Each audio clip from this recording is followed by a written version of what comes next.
Olá pessoal, bom, só continuar o nosso vídeo passado, tá? Nós colocamos um teorema que dizia o seguinte, que se nós pegarmos um subconjunto qualquer dos naturais, né? Então esse subconjunto aí qualquer, ele era enumerável. Tá? Bom, a partir daí nós colocamos alguns corolários, tá certo? E a finalidade desse vídeo aqui é continuar o que nós terminamos, né? Então vamos continuar definindo alguns corolários, tá? E no final do vídeo, né, nós vamos falar em cardinalidade de conjunto, né? Lembrando que se nós estamos com uma função qualquer de x em y, tá? Que essa função aqui ela é uma bijeção, é uma função bijetora. Então, a quantidade de elementos que existe no conjunto X é a mesma quantidade de elementos que existe no conjunto Y. Tá? A quantidade de elementos a gente fala é cardinalidade. Tá? Então, a partir de agora, vocês, em vez de ver eu falar em quantidade de elementos, falamos em cardinalidade de um conjunto. Uma coisa que a gente podemos comentar, tá, é que se F for F injetiva, se F é injetiva, tá? Então isso aqui vai implicar o seguinte, é que a quantidade de elementos que existe no conjunto X, ela vai ser menor ou igual do que a quantidade de elementos que existe no conjunto Y. Tá? Então vamos simbolizar a quantidade de elementos como sendo dessa forma, tá? Então, a quantidade de elementos que existe em X vai ser menor ou igual à quantidade de elementos que existe em Y. Tá? E se F for sobre, vai acontecer o contrário, tá? Ou seja, a quantidade de elementos que vai existir em X, ela vai ser maior ou igual à quantidade de elementos que existe em Y, tá? Aqui sem problema, né? Função injetora vai garantir exatamente que aqui pode sobrar elemento, mas aqui não pode, tá? Por definição de função. E a ligação tem que ser 1 a 1, tem que ser biunívoca. Tá? Então, automaticamente, a quantidade de elemento que existe em X é menor ou igual à quantidade de elemento em Y. Tá? Bom, a função C sobre garante que qualquer elemento que eu pegar aqui em Y vai ter o seu representante em X. Então, automaticamente, eu vou garantir que o contradomínio não vai sobrar elemento, não vai ter elemento que não tem correspondente. Só que pode ter dois elementos ligados a apenas um elemento aqui em X. Tá? Então, eu garanto necessariamente que a quantidade de elemento que existe em X vai ser maior do que a quantidade de elemento que existe em Y. Tá? Juntando essas duas situações, tá? Eu vou ter uma função bijetora, f bijeção. Bom, então, de ser bijeção, então, se eu vou ter essas duas desigualdades, tá? Então, necessariamente, eu vou ter que a quantidade de elemento que existe em X é igual à quantidade de elemento que existe em Y. Tá? Bom, é isso que nós vamos trabalhar. Tá? No final do vídeo, a gente vai colocar alguns exemplos, tá? Que tem exatamente essas considerações. Tá? Bom, então vamos para o nosso corolário que nós continuaremos trabalhando, tá? Aí, nós temos o seguinte, no corolário 4, tá? É uma generalização do corolário 3. Nós fizemos para dois conjuntos enumeráveis, tá? Poderíamos ter feito a mesma consideração que eu fiz ali, tá? Poderíamos ter feito para N conjuntos, né? Usando o teorema fundamental da aritmética. Tá? Mas vou generalizar esse teorema, tá? Só para enunciar. Tá? A reunião, vamos colocar a união, né? A união de uma família de conjuntos enumeráveis é também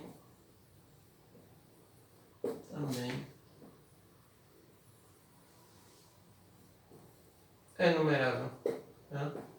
Então, a ideia é seguir a mesma demonstração do que nós acabamos de fazer para dois conjuntos, tá? Só que em vez de você pegar para dois conjuntos, você considera para uma família qualquer, tá? X lambda com lambda pertencente a um L, né? Onde L é uma família de índice, tá? Então, automaticamente, se x lambda é numerável, tá? Então automaticamente o meu x vai ser enumerável. Tá? Vou fazer algumas aplicações aqui.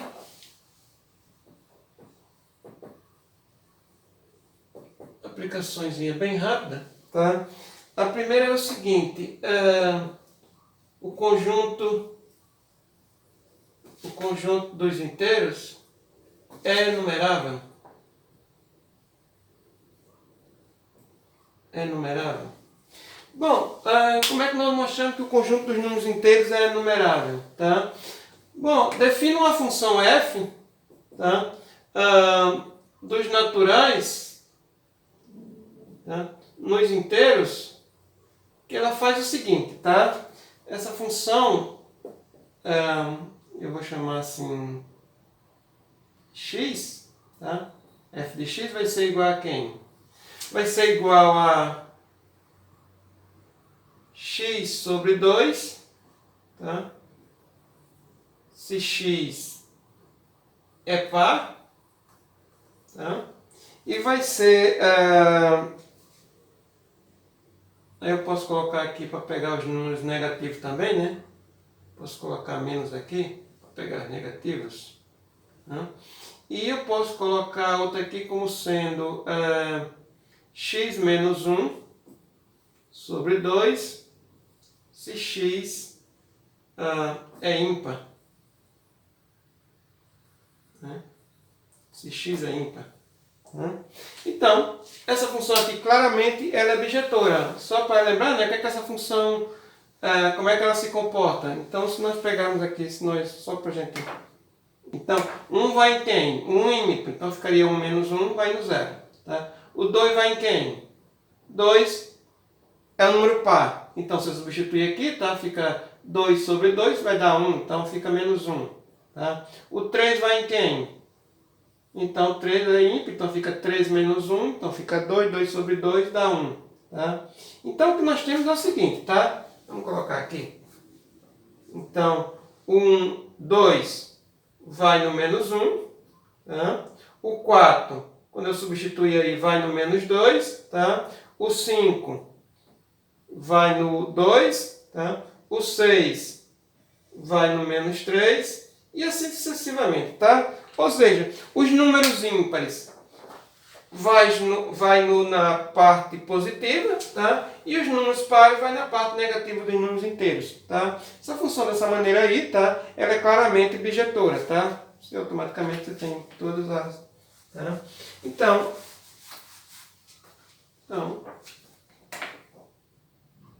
é óbvio que F é bijetora. Né? Bom, então o que você tem é o seguinte. Logo, Z, o conjunto dos inteiros é numerável. É numerável. E além disso, tá? Como essa função aqui ela é bijetora, tá? É que a quantidade de números inteiros que existe aqui é a mesma quantidade de números que existe no domínio. Tá? Em termos de quantidade de elementos, tá? Podemos falar em cardinalidade. Tá? Então, a cardinalidade dos naturais, tá? É igual à cardinalidade dos números inteiros. Tá? Só lembrando que cardinalidade nada mais é do que a quantidade de números que existe, ou a quantidade de elementos que existe no conjunto. Tá? Então, nós não vamos usar essa expressãozinha porque nós já temos letrinha demais na nossas, tá? Então, em teoria desconjunto a gente usávamos isso aqui, né? Então, dizemos que a quantidade de elementos que existe, de números que existe nos naturais, é a mesma quantidade de números que existe no conjunto dos números inteiros, tá? A partir de agora, nós, em vez de usarmos essa expressão aqui, quantidade de elementos, tá? Nós vamos usar cardinalidade, tá? Ou podíamos colocar também dessa forma, tá? Cardinalidade dessa forma, tá? Igual a cardinalidade dos naturais, tá? Então, isso aqui é idêntico, tá? Não tem problema, tá? Então, ou uso uma notação ou a outra, tá? Fica a critério de vocês em termos de notação, tá? Uma outra aplicação que nós poderíamos colocar aqui, né? Uma outra aplicação que nós poderíamos colocar aqui é mostrar que o conjunto dos números racionais, o conjunto Q dos racionais é numerável, tá? Bom, e como é que nós fazemos para mostrar que o conjunto dos números racionais é numerável? Como é que nós fazemos? Então, a ideia é usar um produto cartesiano, tá? Então, você faz o seguinte, pega esta função aqui, uma função φ, que ela vai dizer cartesiano z estrela, sem o zero, tá?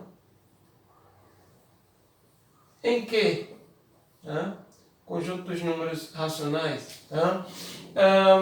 O que faz essa função? Ela pega o elemento, digamos, PQ, tá?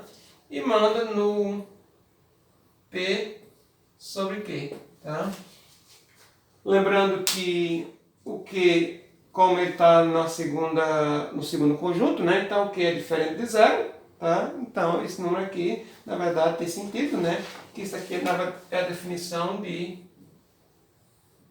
uma fração. Tá? Então, essa função aí, claramente, tá? É sobrejetora. E é sobrejetora. Tá? Bom, se φ é sobrejetora, tá? Então, se o domínio é numerável, porque o z é numerável, então, automaticamente, z cartesiano, z estrela é numerável, tá? Então, aí você usa aqui como z cartesiano, z estrela, né, é numerável,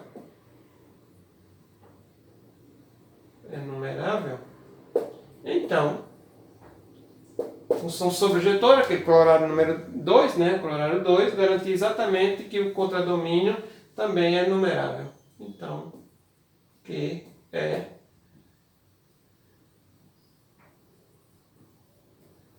numerável. Tá?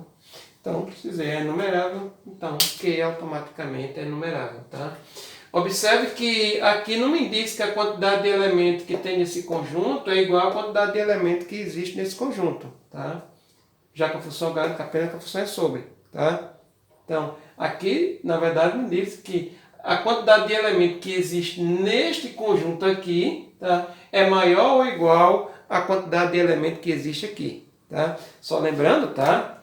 Se eu pegar o par 2 e 3, tá? vai me formar a fração 2/3. Tá? Mas essa fração aqui é igual a 4/6. Né? Ela é igual a 4/6. Tá?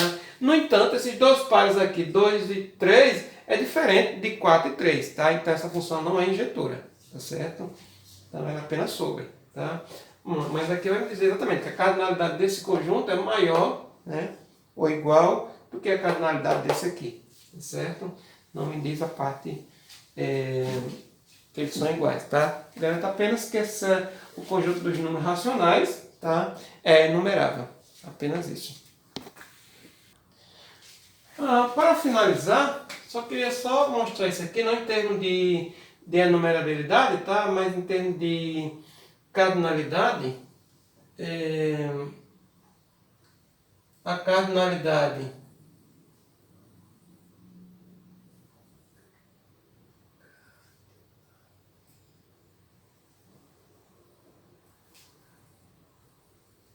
cardinalidade dos reais é igual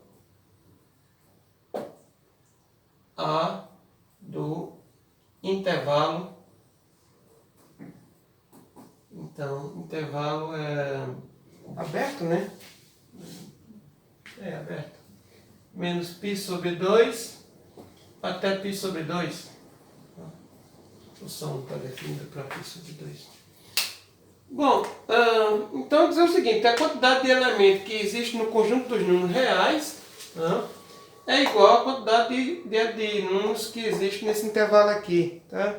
A ideia é qual seria a função bijetora, né, que eu posso encontrar do intervalo menos π sobre 2 a π sobre 2 nos reais. Né? Então, que função seria essa? Né? Eu quero uma função que seja bijetora. Tá? Então, se eu pegar a função de menos π sobre 2 a π sobre 2, se nós imaginarmos aqui, né? Então, aqui eu tenho menos π sobre 2, tá? E aqui eu tenho π sobre 2. Tá? Então, se nós passarmos aqui uma reta vertical aí, né? Eu posso considerar esta função aqui.